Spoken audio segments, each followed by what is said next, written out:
What's up, y'all? This is Nick with From the Ground Up DIY, and today I'm going to show y'all how to make a raised hexagon flower bed with a concrete paver walkway.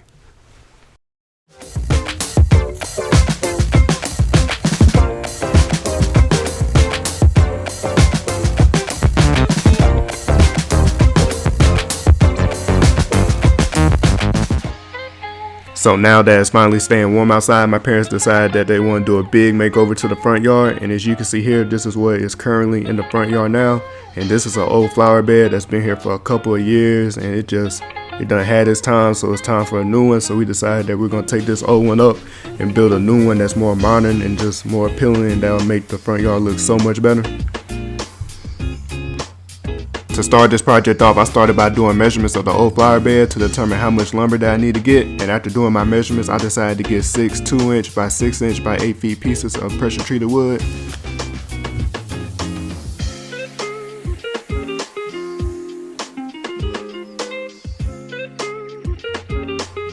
And for this project, it is better to use pressure treated wood because it is a flower bed that will be outside. So if the wood is pressure treated, the flower bed will last a lot longer, and also it'll help protect the wood from rot and decay. Since my flower bed is going to be a hexagon shape, I got to make angle cuts on each ends of my pieces of wood. And to start off with this, I pulled out my combination square and made lines on where I wanted to make my cuts. And then I went ahead and set my circular saw to an angle of 30 degrees. And then I used a piece of scrap wood as a straight edge for when I made my cuts. And I went ahead and made my cuts on each ends of my pieces of wood.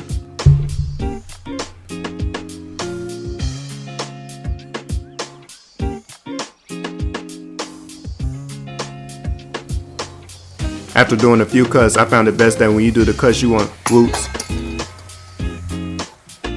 Back to what I was saying, when making your cuts, I found it best that when you do your cuts and you want to stay on the same side of your table that you're on, it's best to, after the first cut, it's best to flip your board over and then go and make your next cut. But if you don't feel like flipping your board over, make sure that after you make that first cut, you go on the other side of your table and make your cut. And I say this to say that if you don't do this, you'll probably get opposite angles, because I know from my circular saw, it only leans at one angle. And I know that when I first made my first cut, and then I would go to the other side without flipping the board over and make the next cut, I'll get opposite angles. This was kind of a time waster, and I had to go back and kind of fix my angles. So make sure that you get your angles right, and make sure you pay attention to which way your saw is leaning. I continued by repeating the same cutting process until all my angles were cut out.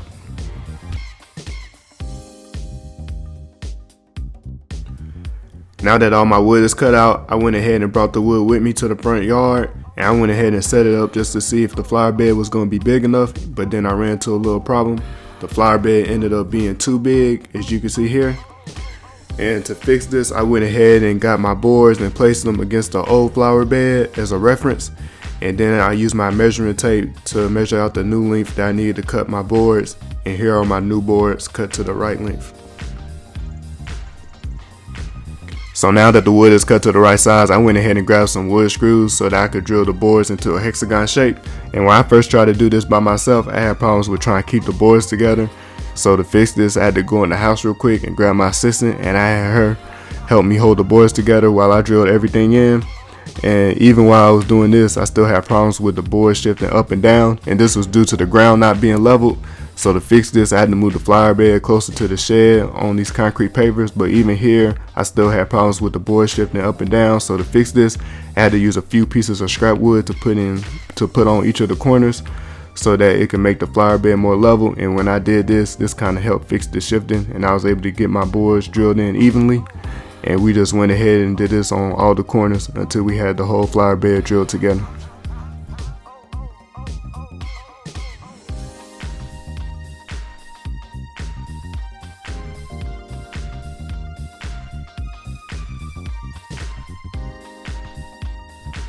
And this is what the flower bed looks like with everything drilled together. For the sanding of the flower bed, I started with 80 grit sandpaper and worked my way up to 120 grit sandpaper. And I sanded all the way around and on the top and also on the insides of the flower bed. To protect the flower bed from air moisture and water exposure, I'm going to be putting some Minwax spar urethane on the entire flower bed. And to start off, I'm just going to put some on what is going to be the bottom of the flower bed first.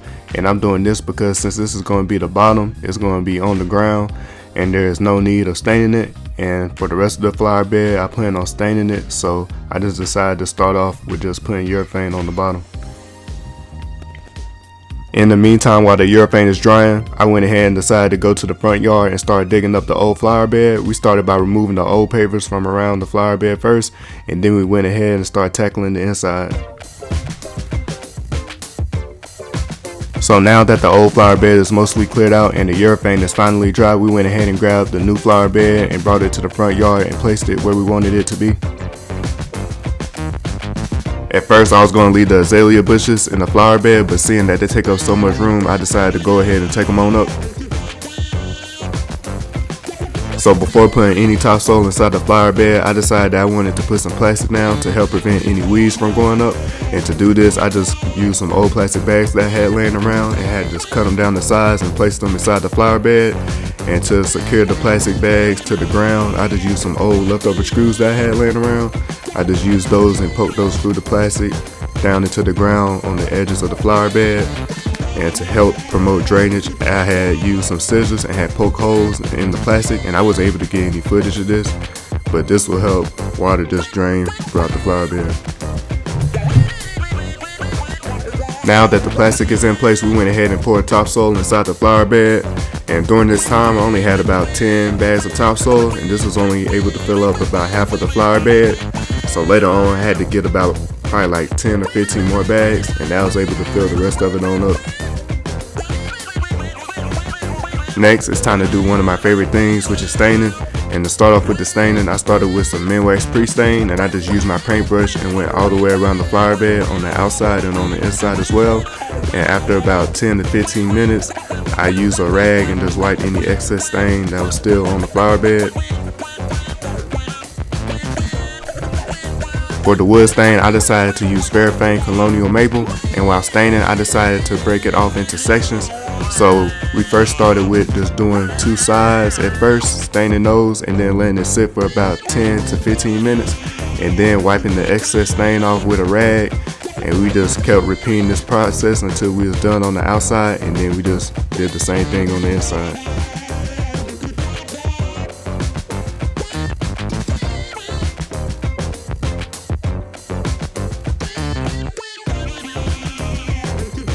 After about a day or two of letting the stain dry, I went ahead and put some spar urethane on the flower bed, and this really brought the colors out and also gave it a glossy finish. After finishing this, I noticed that I had some extra wood left over from when I had to shorten the original length of my boards. So to take this flower bed to the next level, I decided to make a second smaller hexagon, which will go in the middle of the flower bed, and it will also be filled with topsoil. And to make this, I just repeated the same process that I did to make the first hexagon. And I just cut my boards down to the right size, and I drilled everything together, and then just sand everything down, apply my stain, and that was it.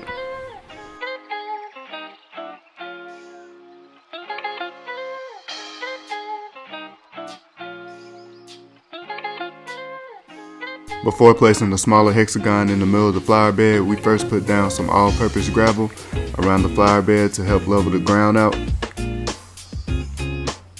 And this is what the flower bed looks like with all the gravel in place.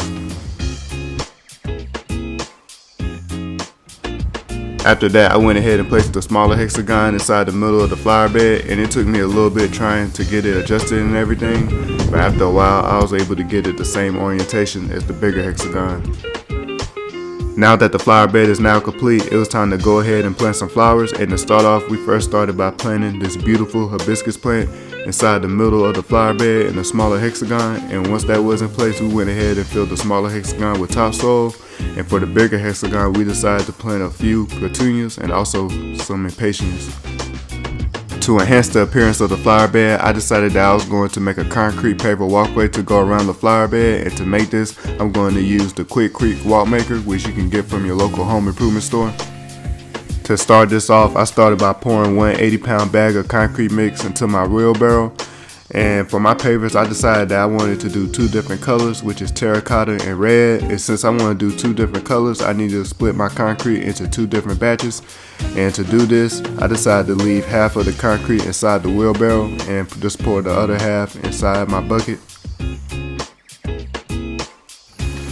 For the coloring of the concrete, I went ahead and poured the water that I'm going to use to mix with the concrete into a separate bucket. And then I went ahead and shook up my concrete coloring. And I went ahead and poured 1/4 of the bottle into my water, and then I mixed that together until all the coloring was mixed up with the water. And on these bottles of coloring, it says that 1 bottle can be used for 2 80-pound bags. And since I'm using 2 different colors and I'm using about half of a bag for each of my batches, I decided to just pour 1/4. And for this, it was times where I used like a little bit less and times where I used a little bit more depending on how much concrete I had. But from just trial and error, I'll say it's always good just to use 1/4 for each of the batches that you do. Next, I went ahead and got the water and poured it into my concrete mix so that I can mix it all together.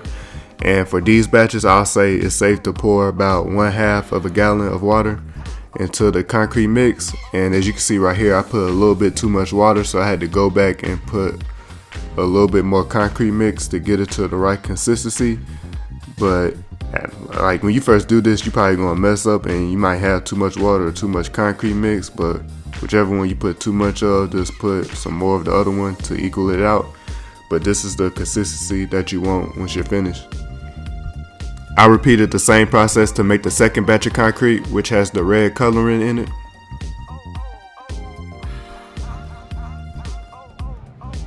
Now that the batches of concrete are completely mixed, I went ahead and grabbed my bucket and my wheelbarrow and headed to the front yard so that I could start laying my first set of concrete pavers. And to do this, I went ahead and laid my walk maker down, and I had pressed it down with my own weight so that it could be flush with the surface. And after I did this, I went ahead and grabbed my trowel and just started placing the concrete inside the walk maker. And when I did this, I just alternated between the terracotta color batch that I made and then the red batch color that I made. And I just did this until the whole walk maker was full. And after it was full, I went ahead and just got my trowel and just flattened everything out. And when you're doing this, you want to make sure that each of the spaces are completely full and are completely flattened out before you pick up the walk maker. And once you have everything flattened out how you want to, you can just pick up the walk maker slowly. And this is the important part right here. After you pick it up, you want to make sure that you turn it 1/4 to the right and then place it down beside it there. And it's important to do this because when you do this 1/4 turn, it alternates the pattern of the paver so that when you place it down, you'll have a different pattern than the original one you just did. I also went back over the pavers with my trowel just to do a few touch-ups just to make sure that everything looked nice and neat. I went ahead and repeated the same process to lay some more of the concrete pavers, and as I was going, I found that it's best to go ahead and lay the sides of your flower bed down first with your sets of concrete pavers and then go back and do the corners at the end. And I say this to say that like when I was doing my sides and doing my corners at the same time, I feel like my spacing was getting real off, and I had like big spaces in between my pavers where I shouldn't have them at. So I feel like it's better to do the sides first and then go back and just put part of the walk maker in the corner and fill in about 2 or 3 spaces to fill your corners in. And I feel like you'll have better spacing by doing this.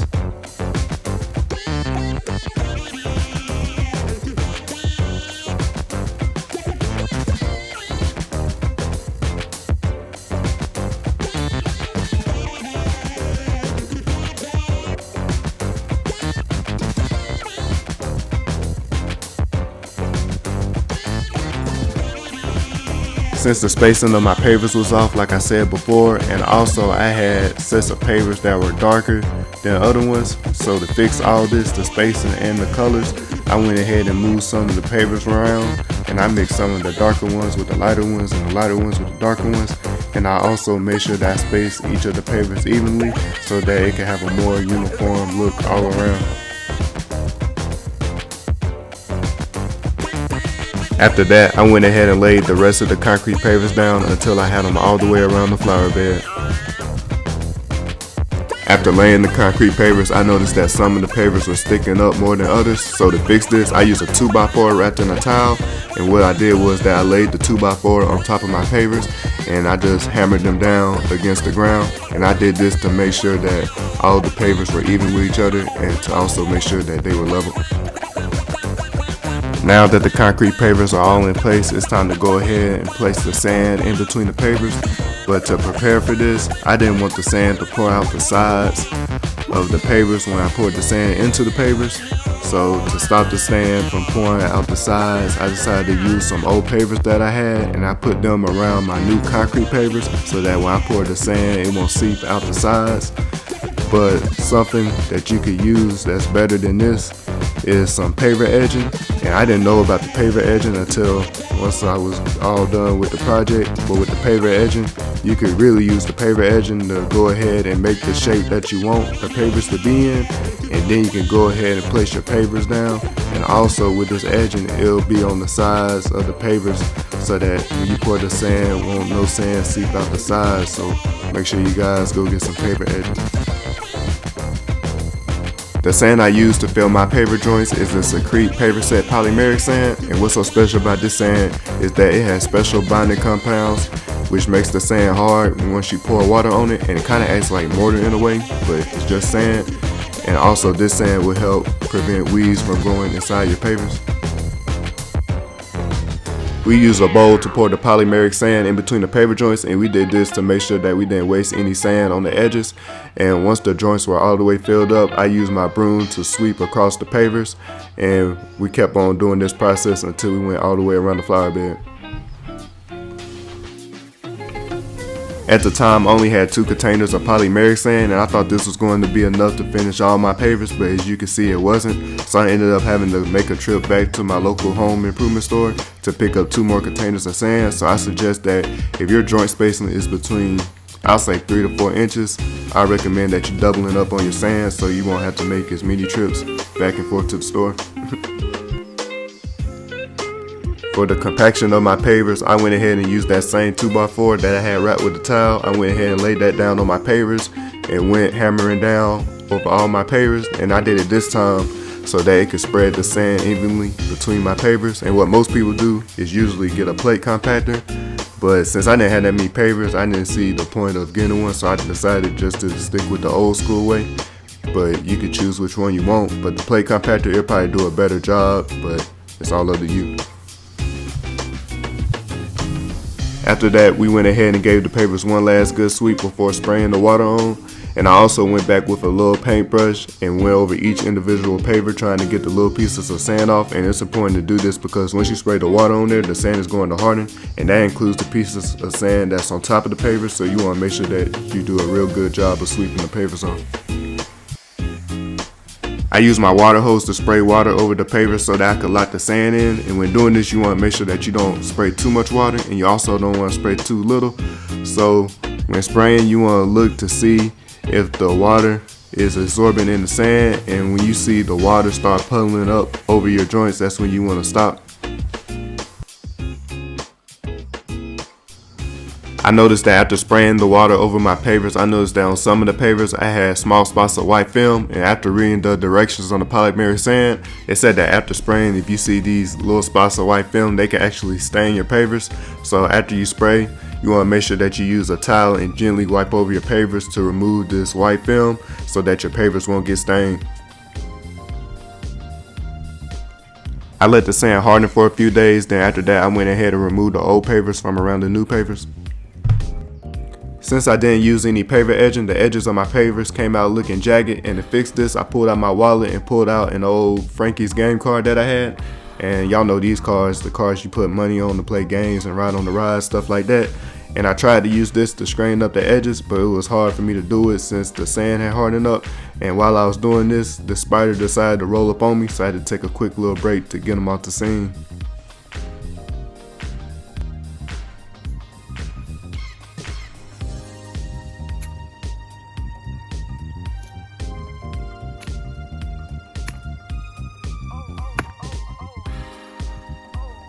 Now that he or she is gone, I went ahead and used a putty knife to scrape away at the edges so that I could get them straighter.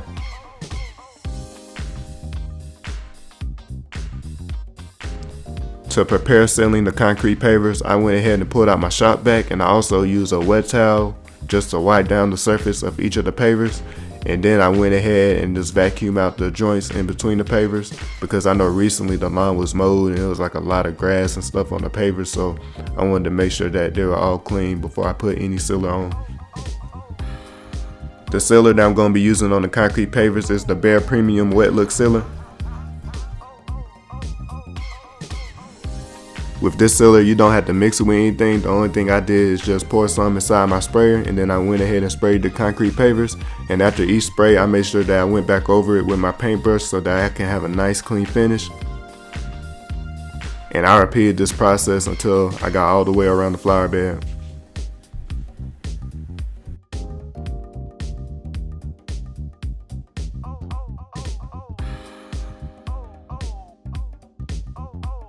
Voila! There you have it, the raised hexagon flower bed with the concrete paver walkway is now complete. If you made it to the end of the video, thank you for watching, and this was my first time making a flower bed like this, and it came out absolutely amazing. And it was also my first time making concrete pavers, and those came out very good too. But make sure y'all like this video, comment, and subscribe to my channel. And I just recently passed 100 subscribers, so thank y'all for supporting me and just watching my videos and subscribing to me. And I'm gonna keep putting out good quality videos and also good tutorials so that y'all will be able to make these projects yourselves. And if you do decide to make one of my projects, please let me know. I have my social media link down below, and you can just send me a picture and I'll post it on there. But until next time, y'all, peace, many blessings, and I'll catch y'all on the next one.